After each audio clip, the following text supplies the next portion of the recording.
안녕하십니까. 우리 한반도의 평화적 통일을 위해서 열심히 노력하고 있는 여러분들을 위해서 오늘도 또 찾아왔습니다. 강명도가 또 개꿈을 꿨나 봅니다. 또 우리 함경북도 무산군에서 폭동이 일어났다고 그런 방송을 진행했더라고요. 그래서 오늘은 또 강명도의 개꿈이 왜 또 개꿈인지 거기에 대해서 또 방송하려고 합니다. 강명도는 그 방송에서 이렇게 이야기하더라고요. 안전원들이 무산군 장마당에서 중국 상품을 팔고 있는 장사꾼들을 단속해서 보안소로 끌고 갔는데 그 남편들과 그 무산광산에서 일하는 강부들 수백 명이 그리고 또 보안소에 불만을 가지고 있던 일반 시민들이 떨쳐나서서 보안소 집기들을 꺼내서 부셔버리고 보안소를 쑥대밭으로 만들었다고요. 아니 맨날 그 독재 체제라고 맨날 떠들고 하던데, 그런데 어떻게 북한 인민들이 들고 일어나서 프로독재 집행기관인 인민보안소를 들고 쓸 수 있습니까? 그럼 독재가 아니라는 거 아닙니까? 강명도는 이렇게 개꿈 잘 꿉니다. 지가 그래도 거짓말이라는 건 일관성이 있어야죠. 일관성이. 그래야 믿어주겠는데 일관성도 없습니다. 그런데 그 강명도 하는 말이 이 사건이 이번에 이제 북한에서 지금 시군당 책임비서들 강습회를 하고 있지 않습니까? 그때 일어난 일이라는 거죠.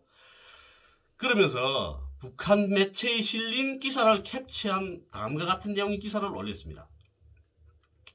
시군당 책임비서들은 이번 강습회에서 소개된 우수한 경험들을 자기 사업에 적극 구현하여 앞길을 완강히 개척하고 시군이 발전을 힘있게 이끌어 나가야 한다고 하시면서 책임비서들이 항상 민심을 중시하고 자기 사업에 대한 평가를 인민들에게서 받아야 한다고 간곡히 가르치셨다. 아마 김정은 최고사령관이, 그러니까 김정은 총비서가 이런 내용으로 이야기를 한 것 같습니다. 그 강습회에서. 그걸 지금 이렇게 캡처해서 올린 거죠, 화면에.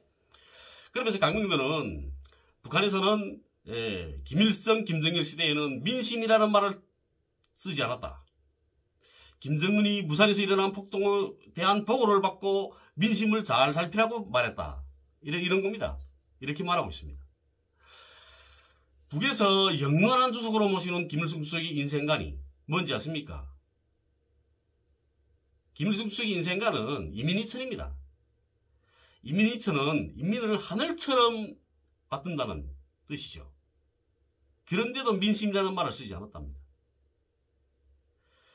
그리고 저희 고향이 무산입니다. 함경북도 무산. 이제 강명도가 말하는 그 곳이 저희 고향입니다. 제가 알아본 바에 의하면 무산에서는 그런 일이 일어난 적이 없다고 합니다. 그래서 전화로 하는 그 친구가 지금 비사그룹바가 들어와 있는데 미쳤다고 그런 짓을 하냐 그러는 거죠. 작년 12월부터 국경연선 지역 시군들에는 비사유주의 검멸 그룹바가 들어와서 비사유주의 검멸을 지금 진행하고 있습니다. 이 문제는 강명도뿐만 아니라 알고 있는 탈북자들이 많습니다. 근데 비사유주의 검멸이라는 건 간부들이 기본 목표입니다. 간부들이. 때문에 비사유주의 검멸이 내려오게 되면 당, 인민정권기관, 사법, 검찰, 그 다음에 안전보위기관들, 인민보안기관들 이런 기관 간부들부터 긴장합니다. 바싹 긴장하는 거죠. 걸리들지 말자고. 걸리든 뭐가지 날아납니다. 혁명가 내려가야 되는 거죠. 출당, 철직. 혁명가 가는 겁니다. 그 다음에. 그런데도 안전원들이 시장에서 인민들이 물품을 중국 상품이라고 해서 빼앗고, 인민들이 안전부 앞에 가서 소요를 일으키고 폭동을 일으켰다는 것은 있을 수 없는 일입니다. 비사유주의 검멸은 남한으로 말하게 되면 현 정부가 설치하자고 하는 중대범죄수사청, 중수처? 그것과 비슷한 목적을 가진 기관이라고 보시면 될 것 같습니다. 다만 비사유주의 검멸그룹바는 상설 조직이 아니고 사건이 생기면 조직되는 비상설기관인 겁니다. 당중앙위원회와 최고지도자 앞으로 중대한 사회적 문제에 대한 비사유적 문제에 대한 이런 신소편지가 올라오게 되면 최고지도자의 지시로 비사유주의 검멸그룹바가 조직되게 됩니다. 이 그룹바에는 당중앙위원회와 국가안전보위부, 최고재판소, 중앙검찰소, 인민보안성, 청년동맹, 중앙상임위원회 여기서 동원된 간부들이 망라되는 거죠. 그렇게 하고 총책임자는 당중앙위원회 부부장급이 총책임자로 임명됩니다. 최고 지도자로부터 직접 지시를 받고 내려오기 때문에 비사회주의 검열그룹과의 조사는 성역이 없습니다. 주민들 속에 들어가서 사건을 여야하고 책임 있는 자들을 처벌하는 거죠. 현지에서 처벌합니다. 그래서 최고재판소, 중앙검찰소, 국가안전보위부, 인민보안성, 지금은 뭐 사회안정성 다 도래됐나요? 이런 사법기관들이 다 참가하는 거죠, 거기에. 그래서 그 자리에서 앉아서 다 판결합니다. 북에서 인민들이 신소한 편지에도 이렇게 반응하는 건 간부들의 비사회주의적인 그런 행위들은 당과 인민대중을 갈라놓는 반혁명적 행위라고 보기 때문입니다. 인민들은 간부들을 보고 당 중앙과 최고 지도자의 채취를 느낍니다. 간부들을 보고. 간부들이 하는 발언과 행동을 보고요. 그런데 간부들이 비사회적 행위들을 하고 인민들을 무지렁이처럼 대하면서 폭력을 휘두른다면 인민들은 간부들이 그러한 모습을 보면서 당 중앙과 최고 지도자의 지시라고 생각하게 되는 거죠. 저거는 지켜서 하는 거다. 이렇게. 그러면 당연히 당 중앙과 최고 지도자에 대한 실망을 가지게 되는 거고 인민들이 이러한 생각은 곧 당과 인민대중을 갈라놓게 되는 이런 후과를 가져오게 됩니다. 조기천의 시 백두산에도 있죠. 가마 속의 물은 끓다가도 없어진다. 원천이 없거니. 우리는 대하가 되련다 바다가 되련다 뭐 이런 거 있지 않습니까? 예? 그 다음 제가 지금 잘 생각 안 나는데 갑자기 그 생각 안 나니까 우리의 뜻인가? 민중 속에 있고 뭐 이런 게 있습니다. 조기천의 씨. 제가 지금 이제는 너무 오래돼서 까먹었네요. 네, 있습니다.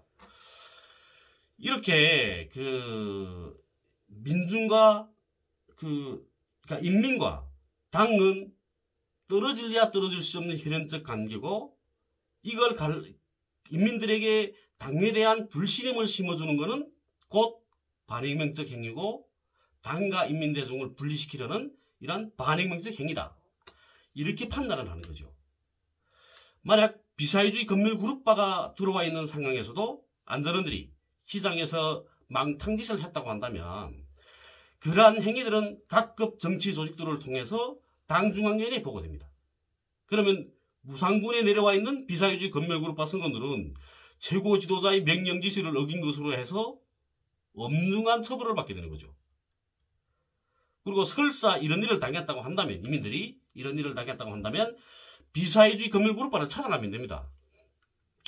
비사회주의 검열그룹파는 해당 지역에 내려가게 되면 우리 비사회주의 검열그룹파가 어느 여관에 들어가서 생활하고 있는데 숙박하고 있는데 억울한 일을 당한 분들은 다 찾아오십시오. 이렇게 통보를 하는 겁니다. 다. 그렇기 때문에 해당 지역 주민들은 그 비사회주의 검열그룹파가 숙박하고 있는 장소를 알고 있는 거죠. 그래서 억울한 일이 있는 걸 그곳에 찾아가서 신소 제기하면 되는 겁니다. 그리고 또 누가 신소를 제기했다고 해서 그 사람한테 불이익을 줄 수 없습니다. 그건 당과 인민대중 사이를 이간질하고 당중앙의 눈을 멀게 하는 반혁명적 행위로 간주된다는 거죠. 그렇기 때문에 신소를 제기했다고 해서 누가 나서지 못합니다. 우리 무산군에서도 이렇게 비사회주의 검열그룹파들이 내려오게 되면 무산역전여관이라는 게 있었거든요. 지금도 있습니다. 그 역전여관에 비사회주의 검열그룹파가 자리 잡습니다. 그게 우리 시내 가장 중심이 되는 곳이었죠. 억울한 일이 생기게 되면 역전여관을 찾아가서 비사회주의 검열그룹파 성원들을 만나서 신소 제기하면 됩니다. 그렇기 때문에 장마당에서 물건 떼었다고 해서 억울하다고 안전부 정부들은 몰려갈 일이 없는 거죠. 예? 그리고 무산군 인민보안서 안에는 완전 부장을 한 특별기동순찰대 한개중대가 있습니다. 한개중대가요. 완전 부장을 했다는데요. 그건 인민국나하고 똑같은 편제입니다. 그 친구들은. 그리고 사회주의 국가에서의 폭동은 뭘로 간주되냐면 혁명을 반대하는 반혁명으로 취급됩니다. 사회주의 국가에서 폭동은. 그렇기 때문에 무력으로 진압하는 겁니다. 반혁명을 무력으로 진압하는 거죠. 그렇다고 제가 옳다고 말하는 건 아닙니다. 또 오해하지 마시고. 그리고 군인들은 반혁명 분자들에 대한 철저한 진압은 혁명을 보유하는 군대의 최대의 사명이라고 규정받습니다. 혁명군대의 최대의 사명. 혁명을 보유하는 혁명군대의 최대의 사명이다.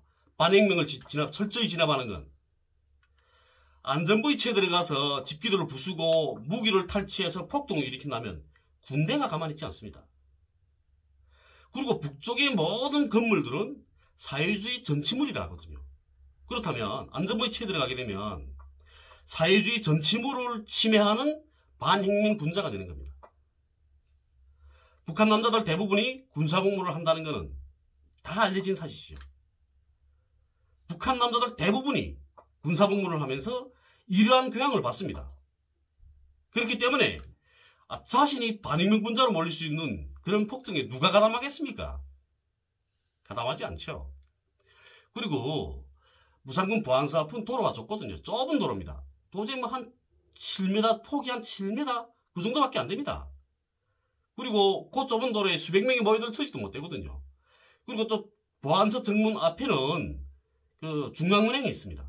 중앙은행은 무장보위대가 지키거든요. 그 앞에서 소요가 일어나면 무장보위대하고 특별기동 순찰대가 동원해서 진압해버리죠. 보안사 안에 채 들어가지 못한다는 겁니다. 보안사 지키는 것도 보안원이 무장을 들고 완전 무장을 하고 지키는 겁니다. 이렇게 북한에서의 폭동이라는 것은 강명도의 개꿈에 불과한 겁니다. 강명도는 요새 또 폭동, 사형 이런 걸 그런 개꿈만을 꾸는 것 같습니다. 그 잠자리가 형편하지 않겠는데 그 강명도한테 알려줄 게 하나 있는데요. 이렇게 잠자리 사나울 때 내 어렸을 때 보니까 잠자리 사나워서 꿈 많이 끼고 제대로 잠 못 드시는 그런 분들이 베개 밑에다가 칼 아니면 가위를 이렇게 깔고 자면 그러면 잠 잘 온다 하더라고요. 그런 개꿈 안 꾸는 겁니다. 강명도 아마 그런 방법을 해보는 게 좋을 것 같습니다. 하룻밤이라도. 그러면 개꿈을 안 꾸게 되는 거죠. 앞으로는 그렇게 돼서 이 강명도가 시칼이라도 배고 자서 개꿈을 더는 안 꾸기를 저는 바랍니다. 네, 감사합니다.